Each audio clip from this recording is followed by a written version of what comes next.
Now, for your safety, my friends, I ask that you please remain fully and completely seated at all times. There's absolutely no standing. Right now, and we're going to see all of these animals right here. Oh man. Now, if you have little ones sitting on laps today, that's absolutely fine. But on laps, they must remain. So please do not have little ones stand up on laps. Have them stand on rows. Look at the picture of all the Or even animals. hold them up in the air like they are a sacrifice. I promise it is not safe. There will be animals all around us for us to see, I promise. Now above your head is an animal spotting guide. 37 different species of animals out there that we might find today. Now, you know what, my friends? I can guarantee you that we're going to see at least one of those animals up there. Now, we're definitely not going to be able to see all of them due to migration patterns and sleeping patterns, but we usually do get some pretty good luck. So we're going to have a great time. So make sure you have those phones and cameras ready. I'll try and stop as much as I can. Won't be able to stop for every animal, but we'll get some pretty great pictures. Now this first area is known as the Little Ituri Forest.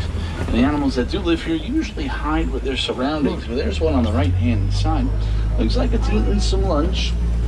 And that is going to be called the okapi. Now the okapi is the only known relative of the giraffe. It's got the long prehensile tongue and the same skull structure that its cousin, the giraffe, has. Now at one point the okapi was such a rare animal to find that it was actually believed to be a mythical creature until it was discovered by the Western civilization in the early 1900s. So that's pretty late in the game, and they're still discovering things about the okapi today. Now as you follow the right hand side all the way up, there's a big black and white bird there called a saddle-billed stork. Now they can grow to be about 5 feet tall, have a wingspan of up to 9 feet.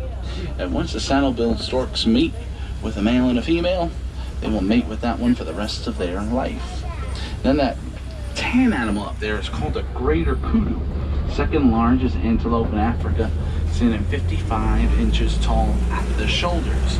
Now the kudu that was standing up that we were kind of able to get a glimpse of, I could tell was a female because it had no horns. Only male greater kudu are going to grow long spiral horns. Now you know what? Up here on the left-hand side, look towards that back wall there. There's a black rhino laying down. Now black rhinos can weigh about 3,000 to 4,000 pounds. Run up to speeds of 35 miles per hour. And out of all the species of rhinos, black rhinos tend to be the most territorial, living by themselves. Now up here on the left-hand side, as we make our way down, you'll kind of see it up in the corner. These are going to be the bongo. Now bongo are nicknamed the ghosts of the forest because they're very rarely seen, one of Africa's best hiders. Now their horns can grow about 36 inches long. And they're slanted back just a bit. It helps them maneuver quickly through the thick underbrush of the forest. Now my friends, we're going to make our way out of the forest there and on to the next area known as the Safi River. This is a great place to find hippos, pelicans, and crocodile. You know what? We're going to get a great look here at some Nile hippopotamus. Now, they spend a lot of their day in the water, but these animals are one of Africa's largest and most dangerous. They can eat up to 80 to 100 pounds of vegetation a day, and a male grows 5,500 pounds, so indeed they are some hungry hippos. And that one is passed out, mouth open and everything. And over on our left, this is a whole group of hippos known as a bloat. Now they can stay underneath the water, even fast asleep, for up to 8 minutes at a time. And out of natural instinct, what hippos do is they'll float to the top and take a breath, then they go right back down under the water without ever waking up. Now the big white birds on the left, this is called a pod of pink-backed pelicans. And during mating season, their backs will turn a light shade of pink. Both males and females will tend to their eggs, but just like the storks, those birds as well have a wingspan of about 9 feet.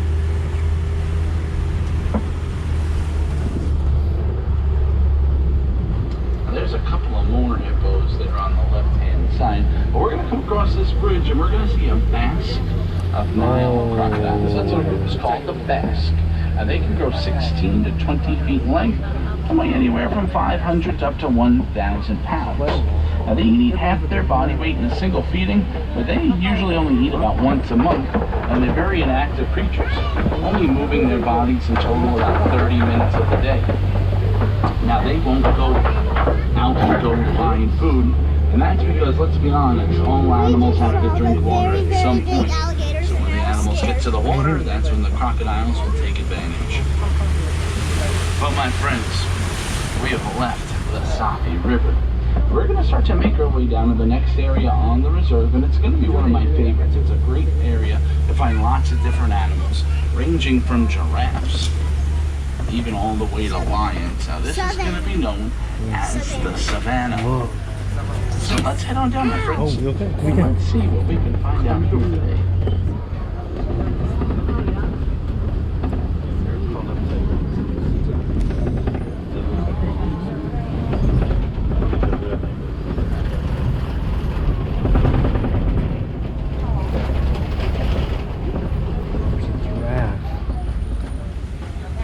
Look, there's a bunch of giraffes over there.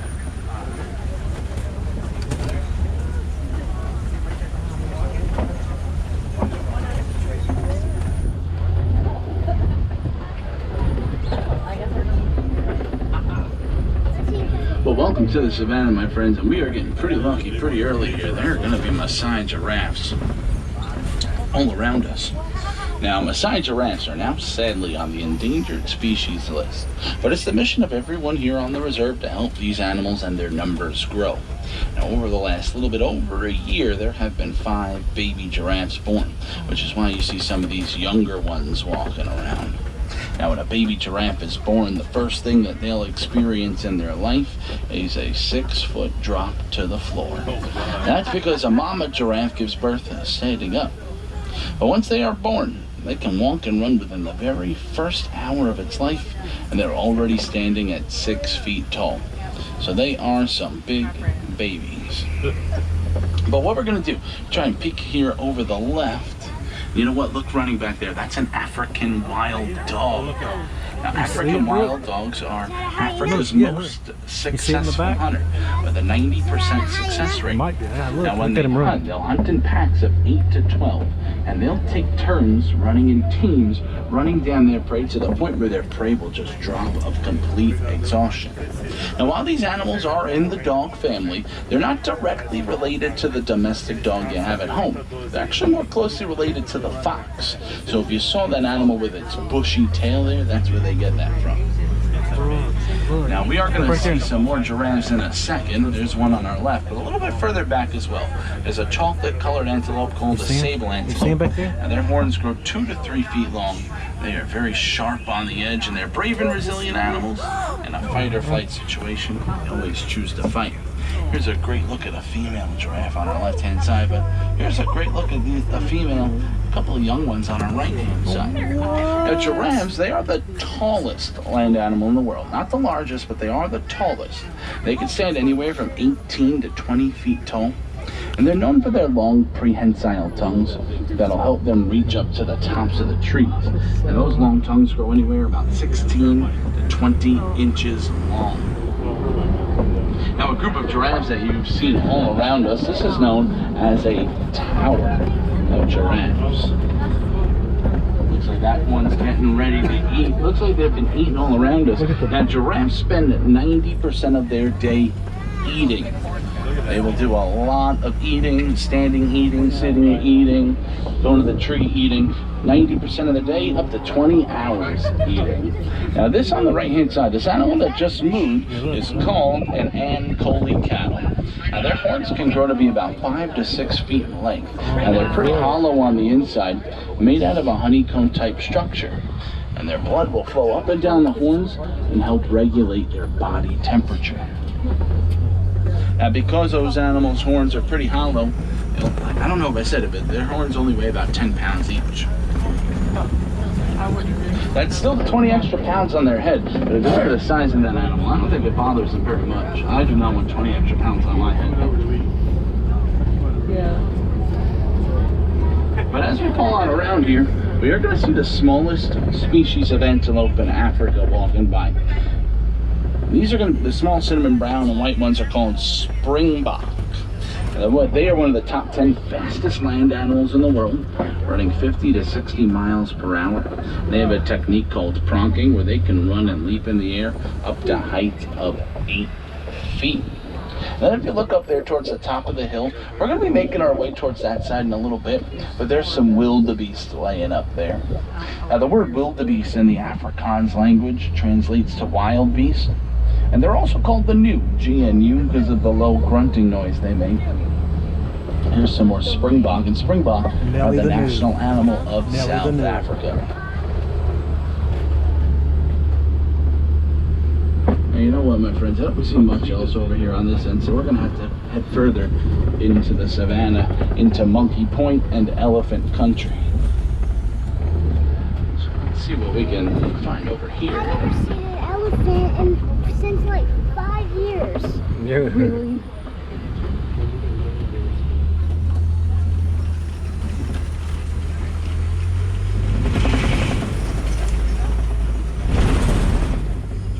Well, you know what? I do see some elephants, and we'll spot them in a moment. But you know what? Look, running over here on our left, there's some mandrills that are hanging out. There you go. There's a better one right there. Now, mandrills are one of the largest species of monkeys. They can weigh about 100 pounds at the heaviest.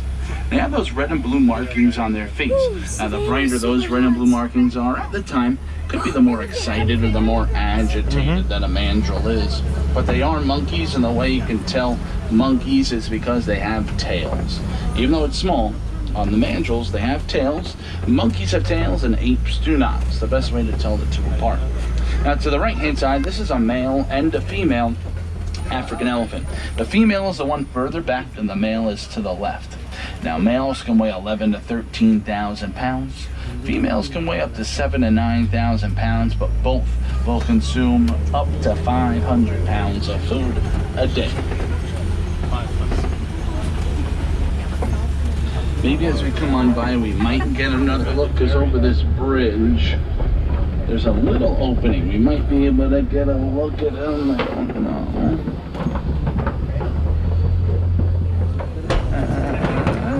Not really too much. You can get a little glimpse through the trees, but that's okay, as we've got more elephant country to go through, so hopefully we're going to find some more elephants around here.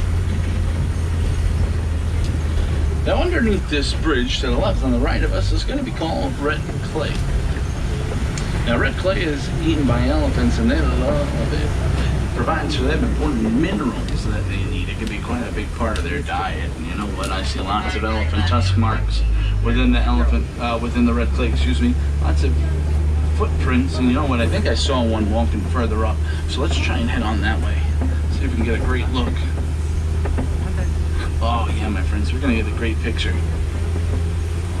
Now when they migrate, they're gonna be led by the matriarch of the herd. And the matriarch is the oldest female. Now when a female elephant is pregnant, their gestation period is 22 months. The longest gestation period in the animal kingdom. So almost 2 years before a young baby is born. But once it is born, it'll stay with mama 13 to 15 years. So the longest periods of time within the animal kingdom that an adolescent will stay with their mother. Now you see that elephant kind of flapping its ears there. That is a way for it to cool down its body. They have blood vessels in the back of their ears, and when they flap, they create air currents over those blood vessels, cooling down their bodies an extra 15 degrees. Now to the right, you get another look at the wildebeest that we kind of got a glimpse of before. Now every year through Africa, wildebeest will migrate throughout the Serengeti grasslands, 500 to up to 1,000 miles, but they'll migrate in herds of up to 1.5 million. That's during migrations. A regular wildebeest herd ranges about 100 to 1,000. It looks like these elephants on the left are getting a nice cool drink of water.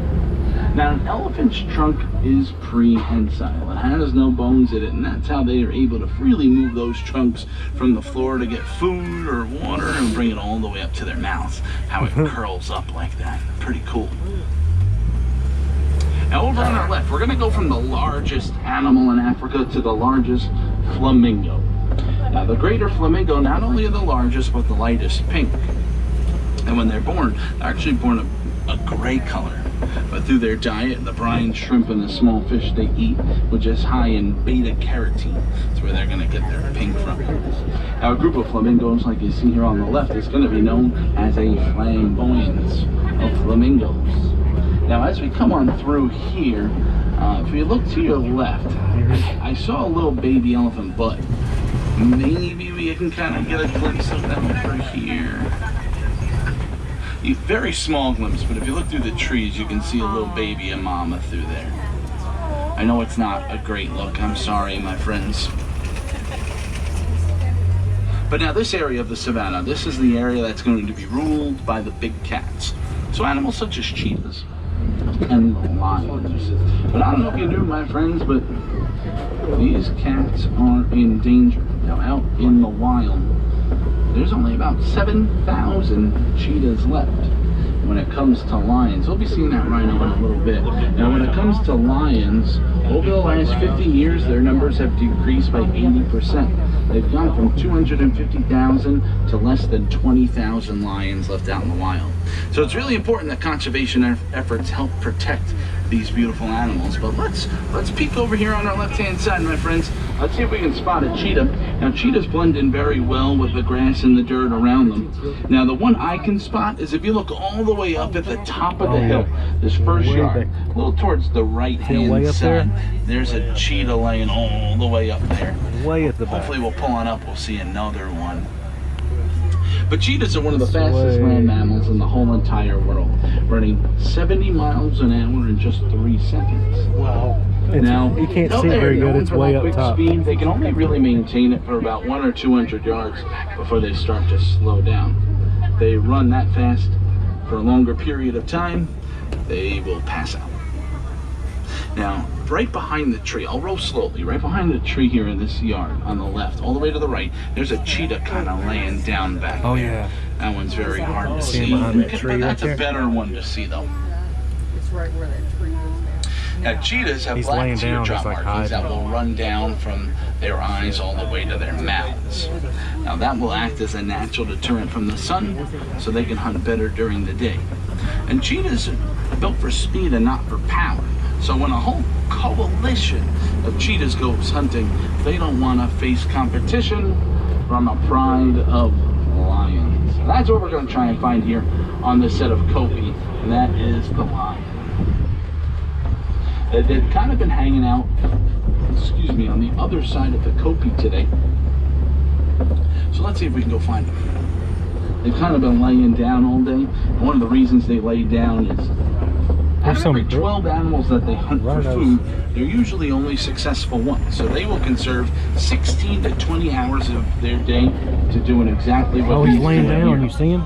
He's But on the rock. the hunting job, that belongs to the females. See him laying down on So that they do rock? the majority of the hunting, while the males will stay at home, protect the land and protect the cubs. He's There's resting. a great look at that big boy right there, my friends. Mufasa. Now that mane around the male lion's neck can grow to be 20 pounds heavy. Oh my gosh. Now when they roar their loudest, they can be heard from 5 miles away. The name Simba in Swahili translates to lion. But lions are nocturnal animals. They will do a lot of their work at night, and that's because at nighttime their vision is 6 times better than ours. Now over here in this yard on the left, I want you to look all the way towards the back. There's going to be the warthogs. See Now him? they're known for their razor Whoops, sharp sorry. tusks. Laying right there, When the resting. burrows, they'll back in, leaving their tusks exposed, defend themselves from predators. See him sleeping? Now when lots of people see the warthogs, they always say Pumbaa. But Pumbaa in Swahili does not mean warthog. Look right here. It's actually slang in Swahili. It means foolish one. Over here on the left, these 2 antelopes. Look, they're resting. They are nice Stand and here. relaxed right now. They're called Bantaba, species of antelope, and they are the cousin of the wildebeest. But over here on the right-hand side, if you look a little bit there's some further eggs, back now, there's an ostrich eggs. ostrich and the white rhinos. Now, Eggs. these are quite a bit larger than the black rhinos we saw earlier. White rhinos can grow to be about 5,000 pounds, and a group of them is known as a crash, in large part due to their poor eyesight. Only see a couple of feet in front of them, so they crash into things quite often.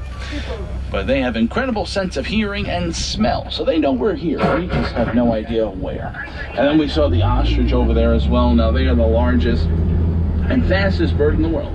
But though they are a bird and have wings, they are flightless, but they do run up to speeds of there. 45 See him still resting right miles there. per hour. And their wings will help them keep balance and change direction when they do run. But my friends, we are making our way finally out of the savannah and into the next area, which is the last area here on the reserve known as the Magadi Glen. And it's home to a very shy animal, but also a very rare animal called the scimitar horned oryx. And the reason I say it's rare is because this animal is completely extinct in the wild. It does live alive and well on reserves all over the world where its numbers are growing, but very slowly. But growing is always a good thing. Now, he's going to be right here on the right-hand side in this alleyway. Now, he gets his name scimitar because its horns will resemble the shape of a scimitar sword and grow about 4 to 5 feet in length. Now, this animal was found out in the desert, and when you live in the desert, let's be honest, you have to try to find a way to cope with your surroundings. And that animal can go up to 9 months without even a single drop of water. Wow. And its body won't break a sweat until it reaches 115 degrees Fahrenheit.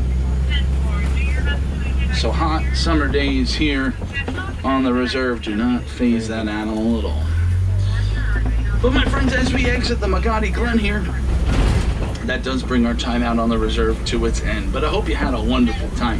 Hope you saw lots of animals that you were looking forward to seeing. Maybe some that you've never seen before, but just remember, Mr. Ibis, that no two safaris are ever the same. And the animals that do live here are going to make sure. So if you have time, come back. If you'd like to donate to the Disney Conservation Fund, help some of the animals you saw here, such as lions, rhinos, elephants, giraffes. It is very simple. At any merchandise shop or gift stand at Disney's Animal Kingdom, you can round up your purchase to the nearest dollar. And Disney will match any donation you make dollar for dollar. And you get a really awesome button. It says that you're a Disney